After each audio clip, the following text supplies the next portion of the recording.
Alright, good evening folks, it's Enforcer Matt and welcome back to another short war video, and today we got some very big news about the brewing conflict between Russia and NATO, so let's jump right into it. And starting off with our biggest news of the day, Russia is currently laying the groundwork for a false flag attack on NATO by claiming that Britain and Ukraine plan to attack Russian ships in international waters. We've also heard that Vladimir Putin's inner circle claims that Putin believes he can win the war in just a couple of more months and is doubling down yet again in Ukraine. We've also gotten word that former Russian President Dmitry Medvedev has issued yet another threat against the United States, literally just days after nuclear subs were sent to Russia's coast. Meanwhile, US officials have announced their plan to slap India with massive tariffs over buying Russian oil, to which the Indian government has responded, and we've also gotten some news out of Israel and also some news out of Pakistan and India as well. So, jumping into our first article of the day, this one goes to Disclose TV. And this right here is our biggest story of the day. Right now we're hearing that Russia claims the UK and Ukraine are plotting attacks against oil tankers in international waters to frame Russia and pressure the United States into putting secondary sanctions on Russian oil. So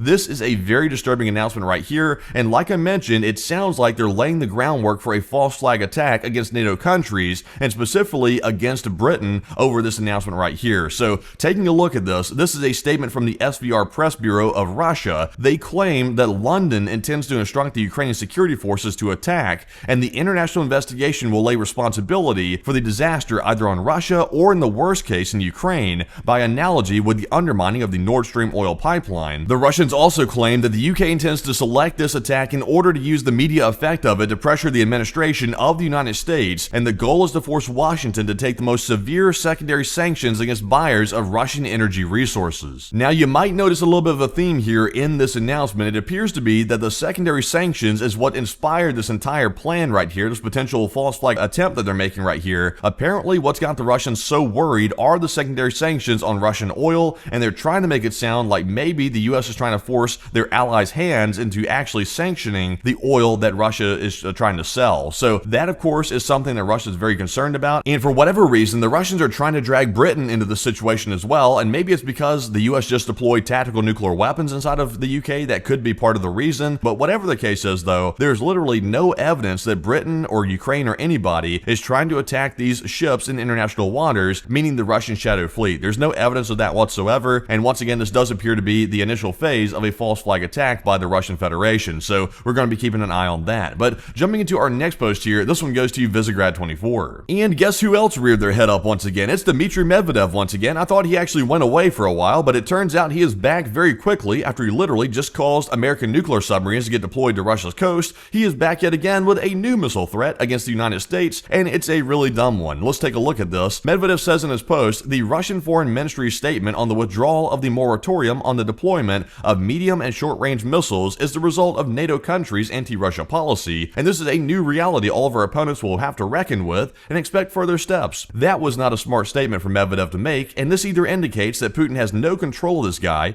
or Putin is telling him to go out and make these statements, and he could be maybe the anger translator for Vladimir Putin. So, not smart whatsoever, and Medvedev literally just stepped in it the other day, and he's stepping in it once again. So we'll have to see exactly what the US response to this threat is, because it could be another big escalation based on Medvedev's statements. But moving away from the nonsense from Medvedev, we're moving on to our next post here, and this one goes to Visioner, and we've also gotten some big news about Vladimir Putin's internal mindset about the war in Ukraine. Because apparently Putin does not believe in Trump's ultimatum, which expires on Friday, which is just a few days away, and he has no intention of following it, according to sources close to the Kremlin, and the Russian president has been informed that the Ukrainian front will allegedly collapse in just 2 to 3 more months if he just holds out a little bit longer, and he's confident in Russia's victory and doubts the new US sanctions will be effective. And basically, the end result here is Putin is living in complete delusional land. He believes he's going to win the war somehow, and even though the US is supporting Ukraine and arming them to the teeth yet again, somehow Putin believes the situation is going to magically turn around, and all of a sudden Russia is going to steamroll Ukraine out of the blue. So, I mean, on its face, that sounds delusional, and it is delusional, and once again, it's this hopeful thinking that Putin's employing here, which keeps this thing going even deeper as the months go by, and Russia keeps mounting up these massive losses on their side, and we're learning how bad the losses are in every single new day and every post that comes out, and the Russians are losing tons of people literally every day. So not a good sign for them, and once again shows delusion on Vladimir Putin's part. But moving on to our next post here, this one's going to go to Max25, and we've gotten a statement from the British Defense Intelligence Agency about the losses on the Russian side, since I just mentioned that, so let's take a look. And we can see right here that Britain says that Russia is likely to sustain approximately 1,050,000 200,000 casualties since the launching of the full-scale invasion of Ukraine in 2022,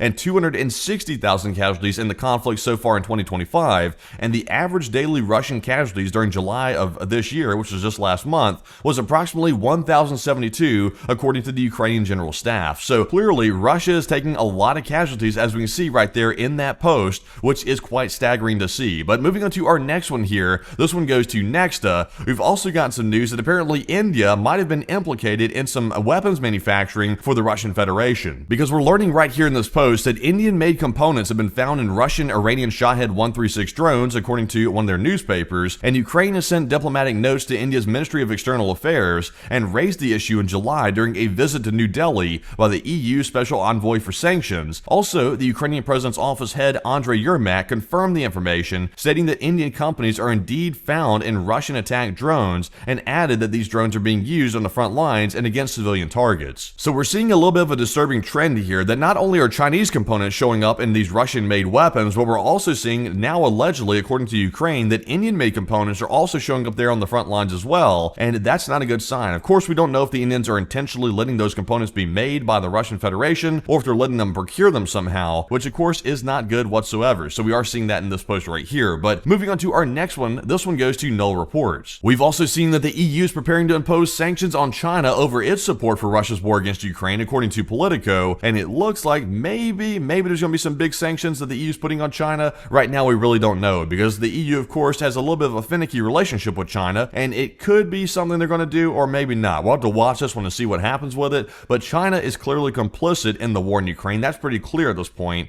and they're clearly trying to help Russia out in winning the war, because it makes sense strategically, and also it's just something they've been doing for quite a long time. So maybe they'll get sanctioned, or maybe not. We'll just have to wait. But moving on to our next post here, this one goes to Military News Ukraine, and also on the same line of sanctions, we are hearing today that the US president says he intends to very substantially erase tariffs on India for purchasing Russian oil within 24 hours. So this is another big announcement right here coming out of the United States, and if this turns out to be true, it looks like the US is basically declaring a war on India in some regards or another, because they keep purchasing Russian oil, and that's basically propping up the Russian economy, which allows them to keep on fighting the war against Ukraine. So it looks like maybe in 24 hours the US might sanction India, but once again, when it comes to sanctions in the United States, I really like to wait on that, because sometimes we back out of it, sometimes we follow through. It just depends. So we'll have to wait and see on this one as well, but that could be a very big announcement coming in 24 hours. But jumping on to our next post here, this one goes to Clash Report. And in this post right here, we've seen that India has already responded to the latest tariff threat from the United States, and it seems like India won't back down about Russian oil, according to our poster right here on Twitter. So basically, I'm not going to read this entire statement from India. The last line right here basically sums it all up. India is saying that the targeting of their economy is unjustified and unreasonable, and like any major economy, India will take all necessary measures to safeguard its national interests and economic security. So basically what India is saying is they are not going to back down. They're going to hold their ground, and they don't care what the United States is telling them. They're going to keep on doing what they want. So it looks like we've reached a brick wall here when it comes to India-US relations on this one issue. So we'll have to see where it goes. But that's currently the Indian stance on the issue. But moving on to our next post here, this one goes to World Source News 24/7. Meanwhile, we have seen some Ukrainian drone attacks on a railway station in the Rostov region of Russia, and we do have some footage of it right here. So let's take a look at this attack that just took place last night and see how bad the damage was. So there you can see it right there in the distance, a very large fire right there, right after that railway station was hit by the Ukrainians using their drones. It was clearly hit right there on camera, but we also have another angle as well, so let's take a look at that one. And there you can see it, a lot of damage right over there on the ground off to the left, and it looks like these people filming are being very low-key about this because they don't want to get caught by the Russians like those TikTok people were just the other day. So they are filming the damage, but they're being very discreet about it. And you can see right over there all the rubble, and also it looks like fiery debris on the ground from those drones hitting that area. So a confirmed hit in Rostov, and once again another win for the Ukrainians. But moving on to our next one here, this one goes to Null Reports. We've also gotten even a wider angle of the attack on the railway station, and this really shows you the extent of the damage, a lot more than we just saw in our last videos. So let's take a look.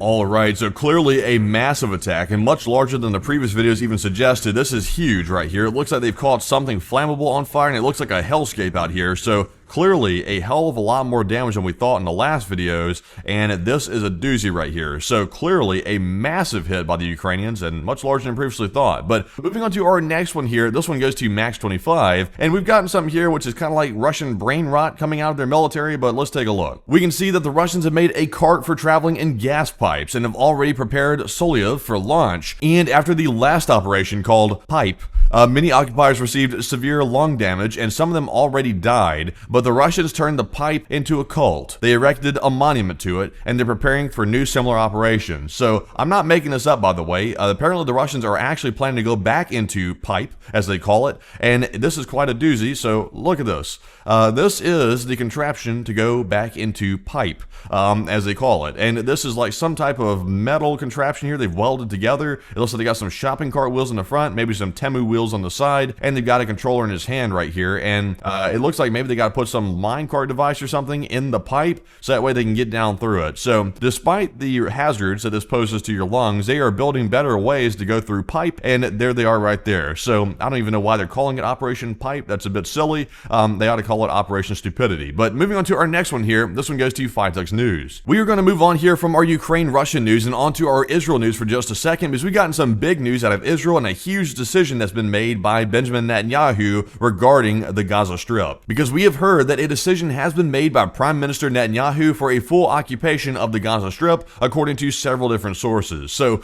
this is a highly controversial decision right here. I'm not going to weigh in what I think about it right now. We might talk about it later on tonight on the stream about what we think, but for now, I'm going to leave it neutral and leave it up to you about what you think about this one. This is, of course, a very big move, and some people are going to be very opposed to it, and some people are going to be very in support of it. So it's just kind of hard to tell where this is going to go. It seems like a pretty bold move to make, but that is the story right now. But moving on to our next article, this one goes to World Source News 24/7. We've also seen violent clashes breaking out yet again in Syria between the rebel groups and the Druze factions in the countryside of Swaida. So once again, the fighting has broken out yet again. It looks like the ceasefire or whatever was in place. I can't even remember at this point if there was a ceasefire in place. It's that chaotic, but let's take a look and see the fighting taking place.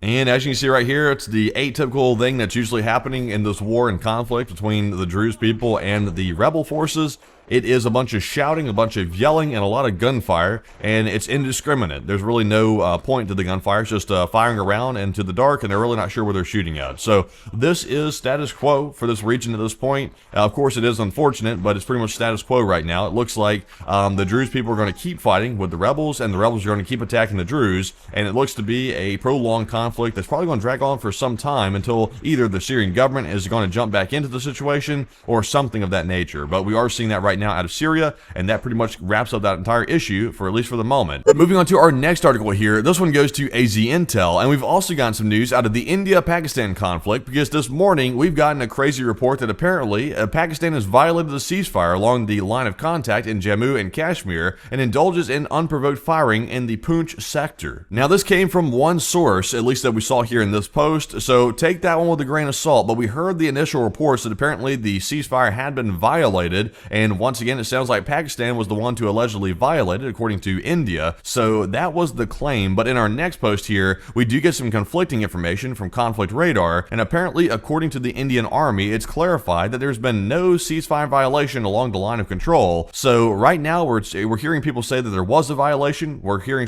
the Indian Army say there is no violation. So I would tend to think that there probably isn't one. But of course, it could change later, depending on who's making the statement. Because it appears to be that nobody's on the same page, and nobody's really sure exactly what has taken place. But with that, folks, it actually wraps up all of our news for this video. But before you go, make sure you smack the like button and also subscribe to the channel as well for more daily war updates just like this one. And also, by the way, be sure to join us again at 10 p.m. Eastern tonight for the Nightly War News stream to cover the rest of the news throughout the day, which will cover all the other events that might break out between now and stream time. And also, if you want to support the channel financially, you can do so on our Patreon page, and the link is in the description below for that, where you can go over there to Patreon and sign up for a monthly membership, and it could be as little as $5 a month. Anything helps the channel, and we do greatly appreciate that very, very much. But we will see you all tonight, and thank you for watching, and bye-bye for now.